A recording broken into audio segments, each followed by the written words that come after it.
Okay, we'll go ahead and get started. My name is Taylor Morgan. I work with Count My Vote. Over here we have David May and Jake Housel. David and Jake and I are doing hearings across the state today and tomorrow. So excited that all of you could come. We were in Logan this morning and it was a little bit colder up there. So it's nice to be back where I can wear this shirt outside.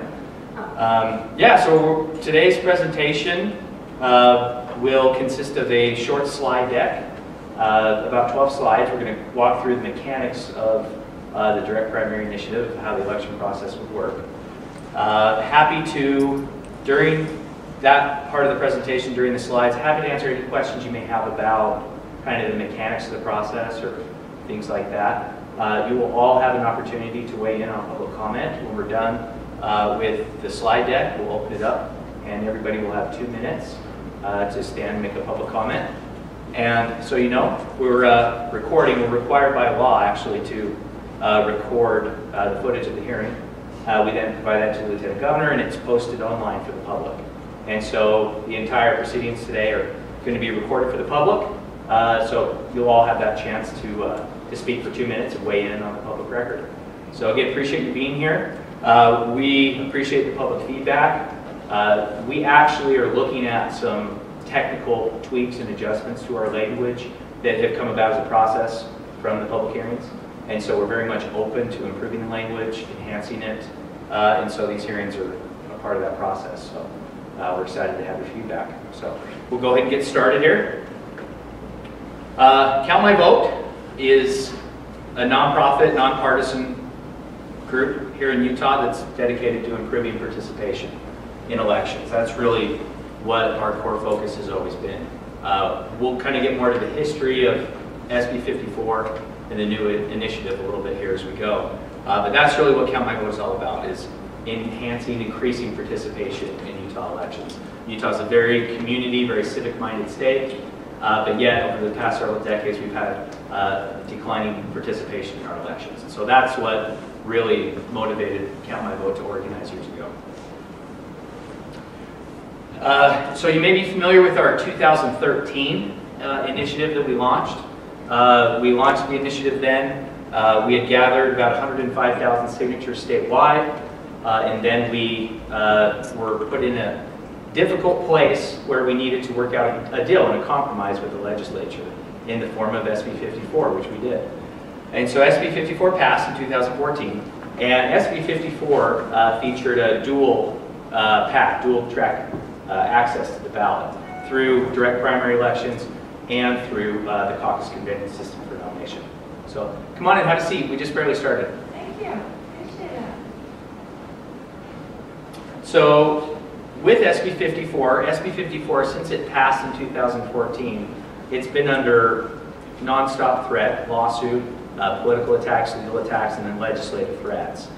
And so fast forward to now, 2017, we made the decision that the voters should ultimately weigh in and make the decision on how they choose their candidates. And so that's really the impetus behind the new initiative, is to put this question before Utah voters and let them decide how this process, what this process should be. So that's where we are now. So direct primary elections facilitate greater participation. Sorry, I'm not sure why the projector's doing that. They facilitate greater participation in elections. They improve candidates' access to the primary election ballot. They preserve the power of political party members to select their nominees. And we'll talk about all these points in more detail as we go. They give all party voters a voice in choosing the candidates. They reduce the potential for fraud and election irregularities. And they remove systematic obstacles to participation. There's a lot of advantages that go along with direct primary elections. So this is how this is how the new process will look. So we don't, an important component here is we don't, of course, prohibit or eliminate the caucus convention system. The party is obviously is a private organization. They can hold their caucuses and conventions as a means to do a lot of things. Pass a party platform, even endorse a candidate that their voters nominate on the ballot. They could assist a candidate with signature gathering. all kinds of functions that could be very important in the caucus and convention system, but it is no longer a path to access the primary election ballot. So in the new language in our initiative, candidates would qualify for their party's primary election by being nominated through signatures by at least 1% of the registered party voters in the jurisdiction for which they are running. Then those who reach that threshold qualify for the primary election ballot. And another important piece in our language that is new is we deal with what's called a plurality. So if we have a number of candidates on a primary election ballot, and no one candidate receives 35% or more of the vote in that primary election, then the top 2 vote getters would automatically advance to a runoff election. And then the winner of that runoff election would be the party's nominee on the general election ballot. So some important distinctions that we will get to. So our language would implement a direct primary, not a blanket or an open primary. And so the difference there is that the primaries are still contained within the parties. Candidates are still seeking nomination from their fellow party members and voters, and then the winner... What if we vote independent? We're not voting for party. We're not voting... Sure, we only affect partisan primary elections. So if you're independent or unaffiliated, then this doesn't affect you. Because already the Republican Party has closed their primary elections, and so unaffiliated voters are currently unable to participate in a Republican primary right now. So this is all about party system, which our founding fathers were against. Okay, well, you'll have a chance to comment at the end. We're just going through the mechanics of the process right now. So, again, so we only affect partisan primary elections. So that means, municipal elections aren't affected by this process. County elections would be. Any election where a party or where a candidate has a party insignia next to their name on the ballot would be affected by this process. And another important distinction, of course, political parties are free to choose whether they want to hold open or closed primaries. But only registered party members can nominate candidates for their party. Unaffiliated voters are not able to sign to nominate candidates of any party. But you say they can't sign the petition? Correct. Yeah. And that was, in the original version of SB 54, unaffiliated voters could sign to nominate candidates. But as a consequence of the party's lawsuit, the judge actually struck. Thank you. Yeah, it's going to be a long day here. It's funny. So he struck that piece so that he said that wasn't constitutional to force the party to accept the unaffiliated signatures. And so he struck that piece from SB 54, right? And so we have kind of used that same model, that only party voters can sign to nominate candidates for that party. But then, of course, the party is still free to choose whether or not they want to have an open primary or a closed primary. Does that make sense? Okay. Let's see a lot of this. Okay, so these are kind of the same points I just made. Voters who are in the party, who reside in that same jurisdiction, and then reaching the minimum number puts that candidate on the primary election ballot. So with that 1% threshold, the intent of that threshold is to limit non-serious candidates, but to not put in place too high of a barrier that the ballot isn't accessible to every candidate.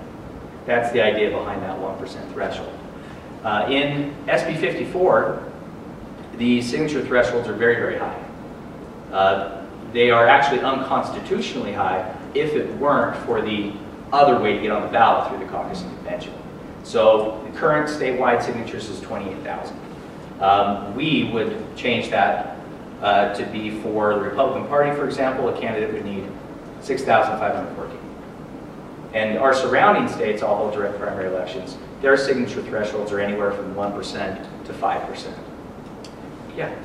So, if you're a Republican, could you sign a petition more than one candidate? Yeah, that's a really good point. That is actually right here. Good segue, thank you.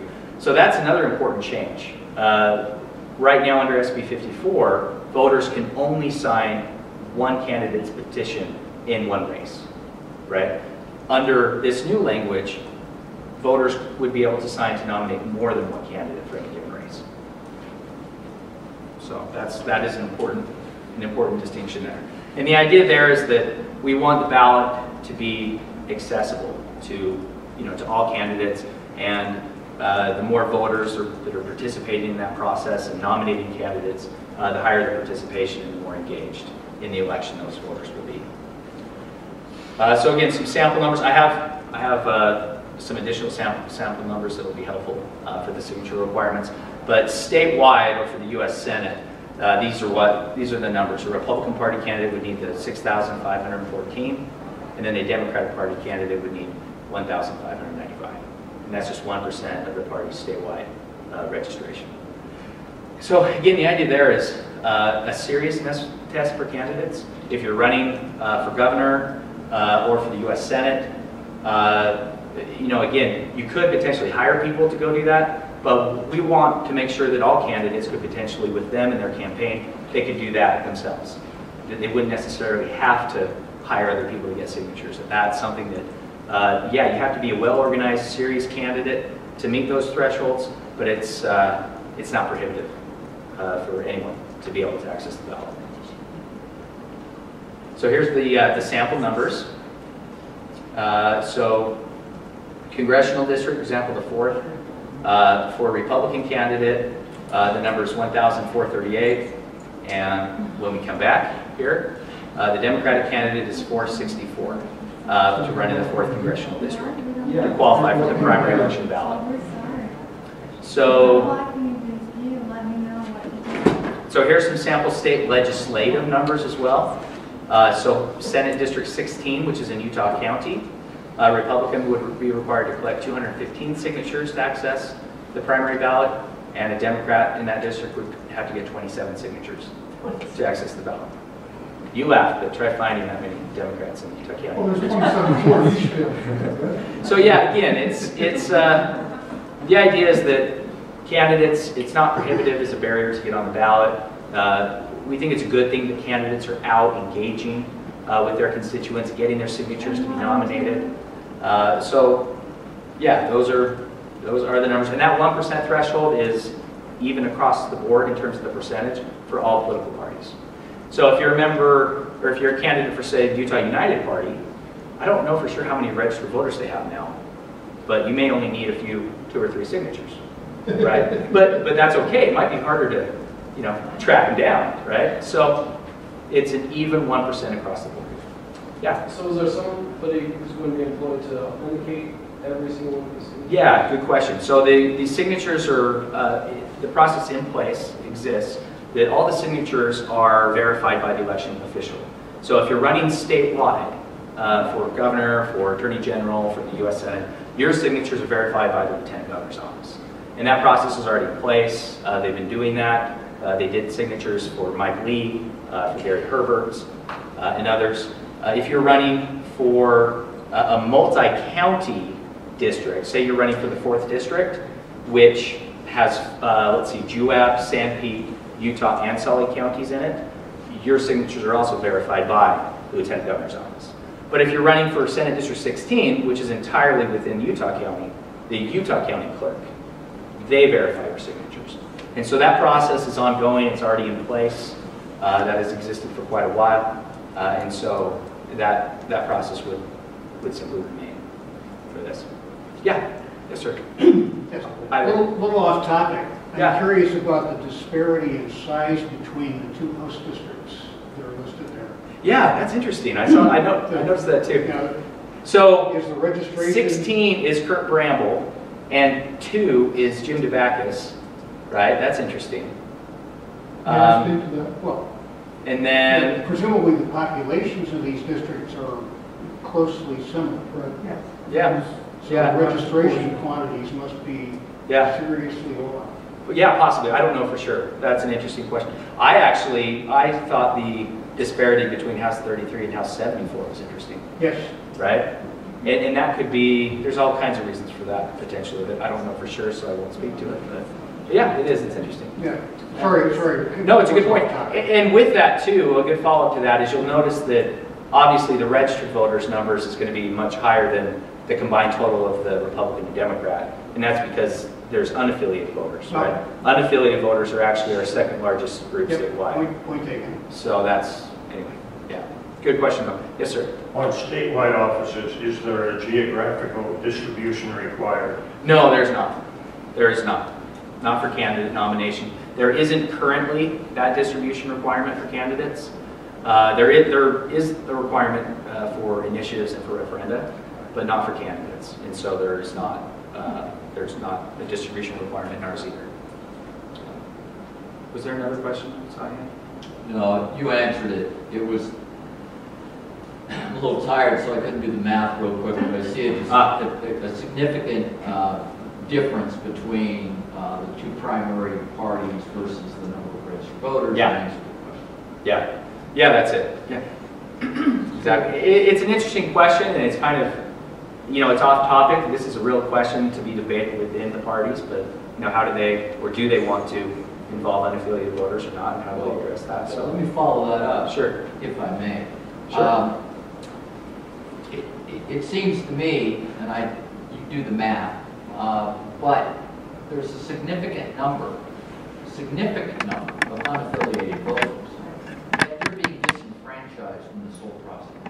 Yeah, absolutely. So why isn't count my vote just eliminate this party factionalism and let us all have a voice? So it's a great question, and I agree with the sentiment there. And when one of the real key piece of the SB 50, Senator Alex, did you come right from the OR? I'm actually going to. Okay. So you get to take all the tough questions here.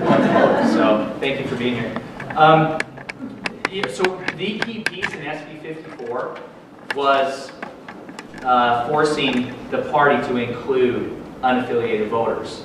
We wanted to do that in a primary and in the signature phase. That was a key piece, and frankly, that's the thing that Senator Bramble was so passionate about. That's what he really wanted to accomplish, because there's this reality that unaffiliated voters in Utah haven't typically had a voice until the general, and by then the decisions have really been made, right? So that's absolutely understand where you're coming from there. Unfortunately, constitutionally, it was struck from the law. That piece of SB 54 was ruled unconstitutional. Well, does the state constitution prohibit this? I mean, does the state constitution Because the parties are private organizations, and there's an affiliation question there that's based on the freedom to associate. It's a constitutional privilege. Federal stuff. Yeah. And again, I'm not an attorney. I'm sure a former legislator could speak to that, but that's the reality where we are. So we're doing the best we can with the current system. Still moving forward with direct primaries that open up the nomination process to every voter registered in a party. That is a significant step forward. So, yeah. Let's see. Again, our language doesn't eliminate or prohibit the caucus convention system. Surrounding states that also have direct primaries, parties are still very vibrant and active with that caucus convention system for a number of reasons, or a number of ways, I should say, to support candidates, to endorse candidates that the broader party voters have nominated, to help those candidates perhaps gather signatures. There's all different functions that the party could have. It is just no longer a path to the primary election ballot. Let's see if we can get our screen back for a minute here. Okay, so this is our fiscal impact statement. This is online on our website and at elections.utah.gov. This is the estimated cost of the language. The key here is that the state estimates that to administer a full, complete election cycle, it costs the state about $2.9 million. And so because we have language in our initiative that includes a runoff election for the primaries, in case no one candidate wins that plus 35%, it is possible that in every race, every primary statewide, the state could have to run that runoff election everywhere, for every race, right? In that event, the the initiative would result in a cost of $3.35 million every 2 years in that event. There's $40,000 for primary election administration, $50,000 for additional signature verification, but then of course candidate and voter behavior may change those estimates. So that's kind of the up to most expensive case there. And then an additional $30,000 in one-time funds for posting information statewide on the process. And that's available at elections.utah.gov and our website. And let's see. So that is the end of the slide deck. The full language of our initiative, the legal text is available. It's on the front page of our website, countmyvoteutah.org. It's also on the state elections website, elections.utah.gov. We'll have this hearing presentation posted there as well. And for disclosure purposes, financial disclosures, we have a political issues committee registered with the Lieutenant Governor's office that is called Count My Vote. And so you can look at all of our donors and expenditures there and track all of that. And then, of course, my name is Taylor, and that's my email address. If you have any questions or you would like to weigh in going forward, certainly very welcome to email me. So, so with public comment now, we're going to go ahead and we have a timer. David is going to be in charge of our timer and microphone. We want to make sure we get your name, and if you'd like, let us know where you live. It just helps with the public record. And again, the camera's going, so this will be available for public consumption. So yeah, 2 minutes. I don't know how we'll do this. Maybe raise your hand or just take the mic around. Yeah, so, perfect. Okay. Can I ask a question before that, just real quick? Yeah, sure. So for example, we have the caucus, Yeah. and in this last election for governor, we had signatures, and he became governor. Right. So in other words, it already was happening that there was a caucus and signatures. How Right. is this different than that? Yeah, so right now, SB 54, there's that dual path. Okay, so that is SB 54. You're Yeah. just going to keep it around, basically. Well, no, so the difference is that under this system, that caucus convention path is no longer a way to get on the primary ballot. Gotcha. So now everyone does the signatures. But the signature threshold is, it's gone from 28,000 to now 6,500. Okay. Yeah, that's a good question. Yes, sir. Yeah, I'm new to Utah like 3 years, and I'm pretty well avoided myself with any. Did you move here for Alta? I know you Yes, have. I did. You're one of many people I know. I know. I moved back here for Alta. Well, so. 12 years back and forth from Seattle was getting a little too much. So, just help me with this caucus idea. We had a caucus system in Washington State at one time. Now we have a primary that's not open. I know that. Because, Right. Yeah. It's party. That's just like you're going, presenting here. So presently, as I understand it, you caucus, you get delegates, a handful of people really have a lot of power, and then going to the convention, by the time you get to the convention, hopefully you caucus with caucuses to try to cement support for a particular candidate, and then that is the only means by which you can get on the ballot. In the past, before SB 54. In the past. Yeah. Now it's a dual approach. I can Right. go out and get so many signatures, Right.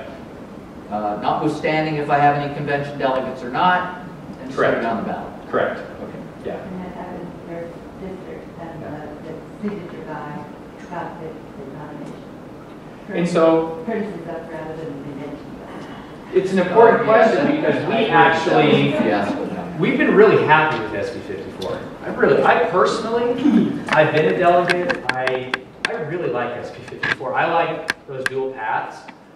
But the problem we face is that we're facing lawsuit after lawsuit from the party. Every year at the legislature, we're trying to defend it and prevent legislators from undoing it or repealing it. And we're just at a point where let's just let the voters decide. Let's let the voters have the final say on this. We withdrew our initiative last time in good faith that the legislature would uphold the bill going forward. And it's been nonstop threats legally, politically, and legislatively. And so we think that we need to follow through. and put it before the voters and let them decide. Really, that's what it comes to. So, yeah. Question. Yeah. Not a comment. Sure. What is the mechanism for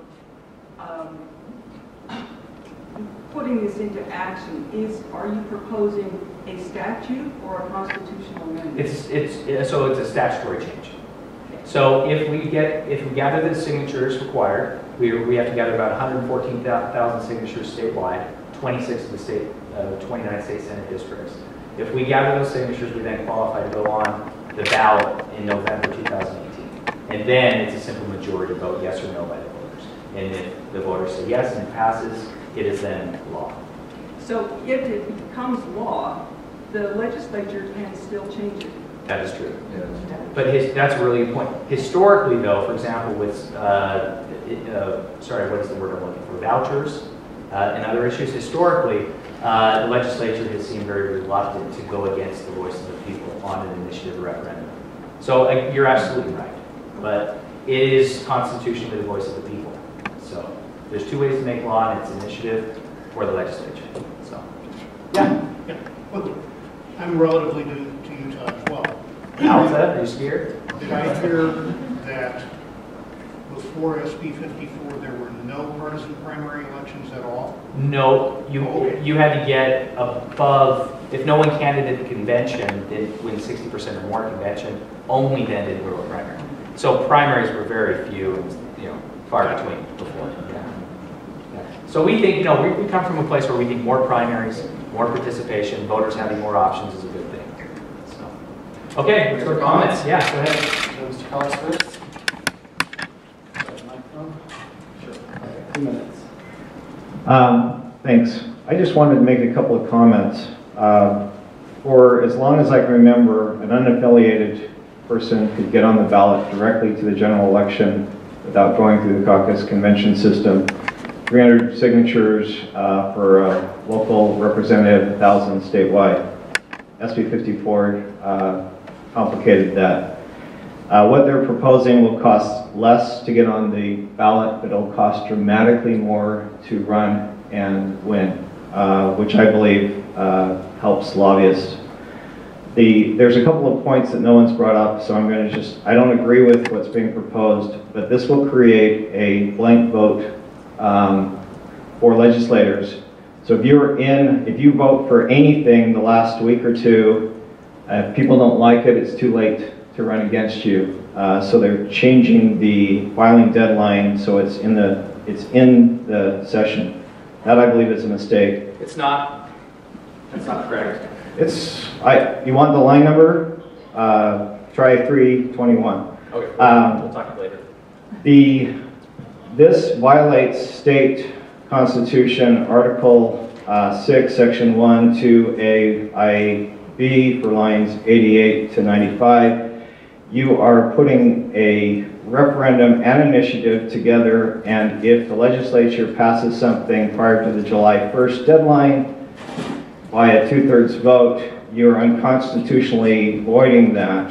So you've got some major problems, including the typo on line 95. But the other main thing that I wanted to point out is you're making it really easy for me to run because I can get my signatures on my street. I don't have to talk to the whole neighborhood. I don't have to talk to as many delegates. I don't have to talk to as many people that show up to the caucus convention system, so you're eliminating people. But it's going to cost a lot to run. Thanks. Your name? Oh, Fred. I'm sorry. Fred Cox, West Valley City. I'm Mike Skidmore, and I'm from West Jordan. And I'm not sure if count my vote is the correct answer, but I do know that our current system is unfair because not every voter can participate in the best case scenario. I don't know if you've ever called 911, but if you have, a police officer, firefighter, or paramedic have been able to assist you. People have been able to take your calls and dispatch those people. If we require these people to go to the caucus convention in order for their voice to be heard, it's impossible. We can't have firefighters and people like that take time off to attend their caucus meeting. When I was in college in 2010, Bob Bennett was our senator.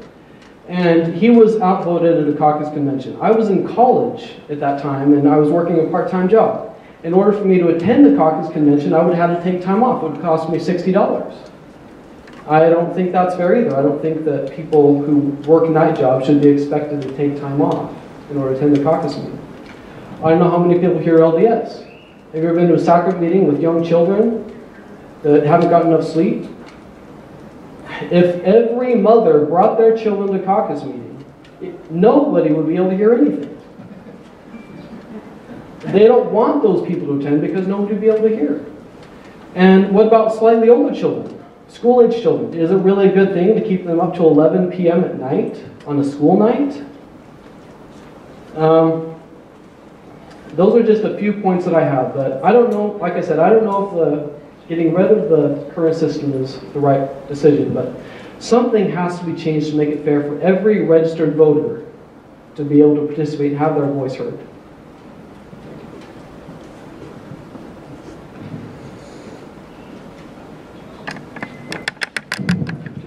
Okay, my name is Raleigh Greenhall. I don't know why I'm standing up front, sorry.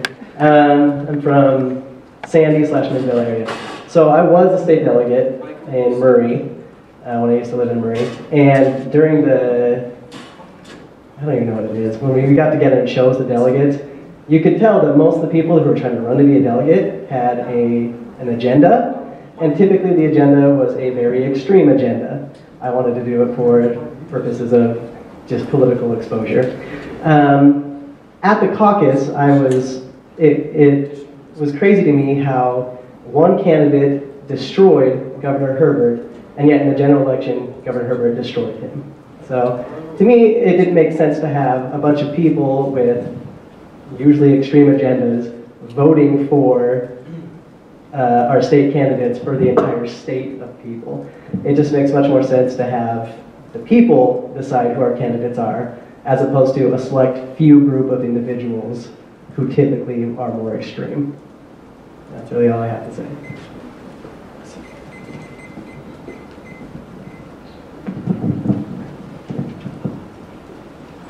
Thank you. I asked for this mic because I've got to get going here to the hospital. My shift starts here in a few minutes.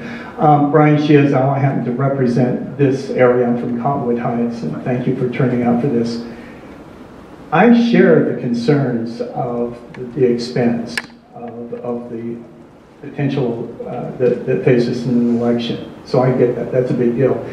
And I'm in the legislature. I'm really concerned about every dollar, every taxpayer dollar we spend, and how important that is.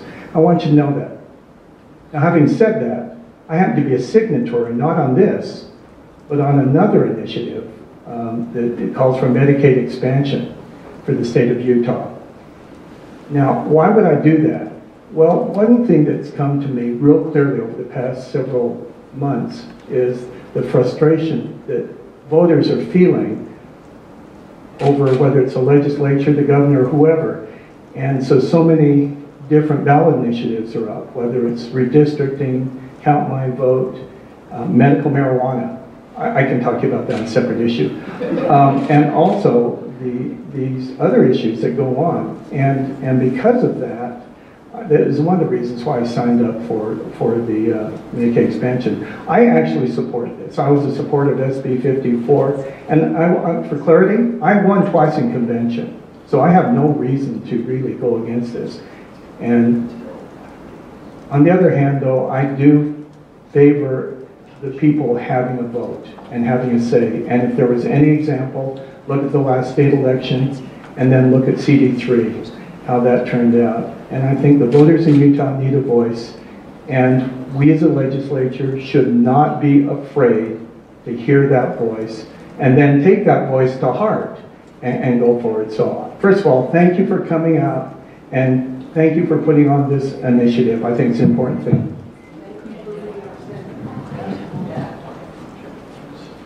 She asked me first in the back, so I just want to be respectful. My name is Nancy Ward. I'm from Bluffdale. I think one of the most glaring weaknesses in this proposal is, whether you're pro-caucus convention or pro-direct primary. The most glaring weakness is that it includes a provision that says basically that if a candidate gets 35%, that's somehow okay, and that a person who only gets 35% should be the representative of a party and potentially the person who will be in public office. We have the ability to have better voting methods and better tabulation and with computers today to do things like ranked choice voting, where we can actually determine who gets a majority. Because it's the person who gets a majority that should represent us and govern, not someone who just gets 35%. So I think this provision that only requires it to go into a secondary runoff if a candidate doesn't get 35% or more is bad policy, and it's teaching the public that that's okay to put up with a 35% win. We can do better than that. And I'm very disappointed that these people who are supposed to be so smart about government didn't include that kind of a provision, because it's a step backwards to go to a secondary runoff. They just had one in Georgia, a congressional replacement. I think, was it for Jeff Sessions? Fred, do you remember that?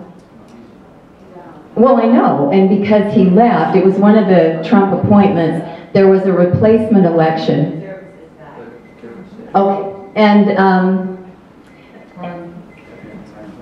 $50 million for the runoff. Let me, if I may, Nancy, that's a really good point, actually. And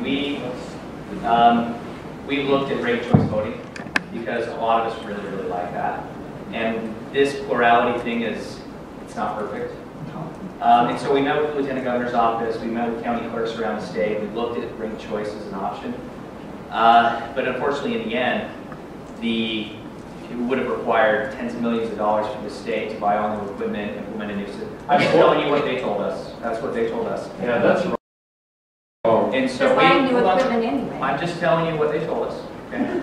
So with this, we wanted to move forward with the process in the overall direct primary initiative. And certainly moving forward, it can be improved upon with the ranked choice runoff or other options. We're open to that, but this is the first step in implementing uniform direct primary elections. So that's where we are. But I think that's a very valid concern. So, yeah. Thank you. There you go. All right. My name is Jason Kyle. I'm from Huntsville, Utah. I want to just kind of reiterate what was just said. So the prime example of what she just said is what just happened in District 3. We had 3 candidates on the ballot. The vote was split between the more conservative candidates, and somebody who did not even get 50% of the vote will be the candidate that represents us. We all know the Republican will win. Now you have somebody that will represent us that did not get 50% of the ballot. And that's a joke, and it's ridiculous. That's all I have. Anybody else like to go? Yeah, might as well. Paul Godot. I live down in Sandy, and I'm a firm believer in being able to count everybody's vote. There was a woman over here that mentioned the Founding Fathers, and this whole issue sort of called to my attention the whole great debate about representation. And the biggest concern was factions. Factions tear apart communities. They tear apart states. They tear apart cities. So the argument was, well, we should just have a bunch of representatives that just represent our local community. The other side of the coin was, no, we want to have representatives that represent a lot of people. And that's what we have in the House of Representatives based on population. So the caucus system provides a lot of power in the hands of very, very few that control the rest of our lives. So that system needs to be either totally eliminated or curtailed such that we all have as equal a vote as possible.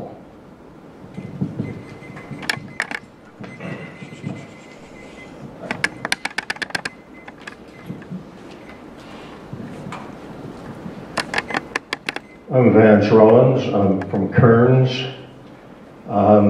As I understand it, one of the motivations behind this whole thing is the lack of participation among the voters of Utah. If you go back 50, 60, 70 years, Utah was one of the leading states in the country in voter participation. Now we're in the bottom 10, if not the bottom 5. This is an attempt to change that because evidently there are a lot of people in this state who think their vote doesn't count. They don't count enough to even go and cast that vote. Something is wrong. Something has to be changed. It's about time we try something. This is not perfect. Of course, nothing is. But I think that we've got to move in this direction because what we're doing is simply not working. As for the question of pluralities, I would simply point out that Abraham Lincoln was elected President of the United States with 40% of the vote.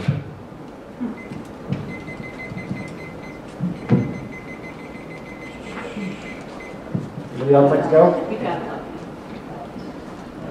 Wants to go first? Let's see. Back to you. Okay, she's referring to you first. Steve Van Maren from Sandy. I had two questions I didn't get in before the comments. You've shortened the canvassing period from 14 days to 7. I believe that's going to impact large counties significantly. And what happens to the unaffiliated voter? Thank you. Yeah, the canvass period was an important change because we had to add, we adjusted the timeline, right, to accommodate a potentially entirely new cycle with that runoff. So we had to move the candidate declaration period up to October 1st. We had to move these around to accommodate it. We met with the county clerks statewide with first class, second class, third class counties throughout the state. We actually just sent our language to them and asked them to weigh in, give us any suggestions or inputs on a real technical and administrative level. And they came to us with a consensus that said we could do this canvass in 7 days. Statute has previously required it to be 14 days for decades, but with the new technology, and they have the ability to complete a canvass in a matter of a few days. And so they are the ones who actually suggested we reduce that to 7. As far as unaffiliated voters, we're not impacting unaffiliated voters really at all. That process is still in place for them to get on the general election ballot directly. We don't touch that. We don't touch the party's ability to choose whether or not they hold an open primary, open to unaffiliated or not. That's still their choice. So we don't touch the unaffiliated voters in any way. We're only dealing with the partisan primary elections.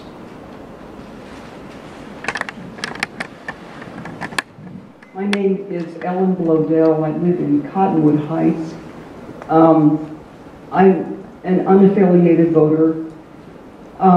And so, as Taylor pointed out, this doesn't affect me, really. I'm still for it, but I think it's a first step, a necessary first step, perhaps, on the road to true representative democracy, which I think looks like you have,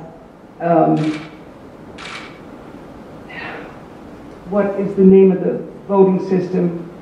Ranked choice voting in a general primary, and you select a certain number of candidates to represent or to run for office for a particular position, and then you have a general election in which you take the top 2 candidates so that somebody has to get a majority to achieve office. But really, the parties only represent a bare majority of registered voters, as we saw from that graph. And something needs to be done to include the very large minority of unaffiliated voters or voters who are registered to very small parties.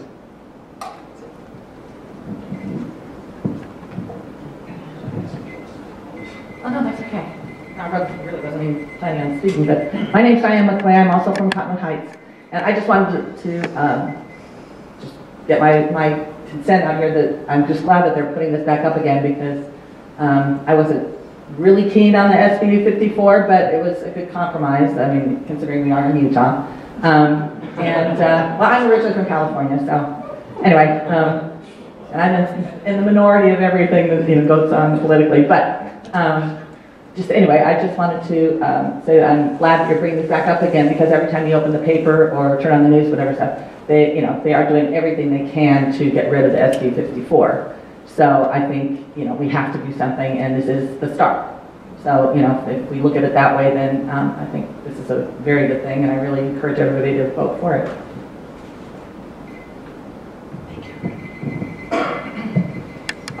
Michelle Kaplan, I also live in Cottonwood Heights, and I agree with those who have spoken before in favor of this proposal as strengthening democracy, although not perfect. I agree. My favorite is ranked choice voting, but it exists right now in very few places in the United States, and this is, again, a first step. Mike, I have a question, really, and that is, when will the packets be available, and where would one obtain them? To answer that, we will be able to legally start collecting signatures hopefully next week. We already have made some technical edits to the language, as I mentioned, based on hearing feedback. We will probably make some more. So that means we'll need to submit that new language to the Lieutenant Governor probably Monday or Tuesday. And then we'll be able to start probably end of next week, mid next week, gathering signatures. And we'll post information on social media and online. And we'll probably be coming to you door to door too, to get your signatures. So. Do you already have a webpage? Yeah, the website's countmyvoteutah.org. Yeah. You skipped anybody?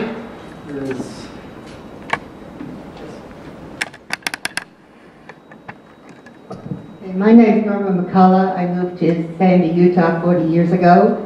And when we moved here from Montana, I'm originally from New York, we quickly realized as moderate independents that we better do something to have some say. And so we registered as Republicans, because that's the only way we have any kind of say at all in local elections.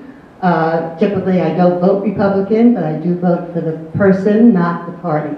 And unfortunately, here in Utah, that doesn't seem to be the case with many people. If you have an R next to your name, you're automatically in. But at least we have a little bit of say, as I did in the 3rd Congressional District race, when there was a convention person put on that was extreme to the right, as I felt, and I voted for the most moderate candidate that seemed to be there. And at least that way, it kind of even things out a little bit in the actual vote. I'm all for this. I wish that we had some other way of making sure that everybody stood a chance and that there was some more thinking going on in who they're voting for. That's an interesting point. The candidate who won in the primary was 5th place at convention, and 70% of all the voters who participated in the primary voted for somebody other than the convention candidate. But he didn't have 50% either. He wasn't a majority. Right, I think what did he get, 42, 43%? Like 43? Yeah. Governor Mike Levitt reminded me he won with 41 or 40%. So the comment that was just made makes a great point, because it shows that people go around this system. That's why the conventions exist, so that and that affiliation, because we want Republicans want Republican candidates. If you want to vote with affiliate, why don't you affiliate with a different party or with an independent? That's the purpose of the convention. The difference is in the direct primary, it opens that choice up to all party voters. So anyway, everybody, thank you very much for coming. Really appreciate your attendance today. Did we miss any last comments? Anybody else miss a chance to weigh in that wanted to speak? Okay. Well, thank you for coming. Appreciate your time. We will update, we'll post this video and certainly keep our website updated. So thanks very much for coming. Question on Hey, thanks. Appreciate your comments. I just sort of. Yeah,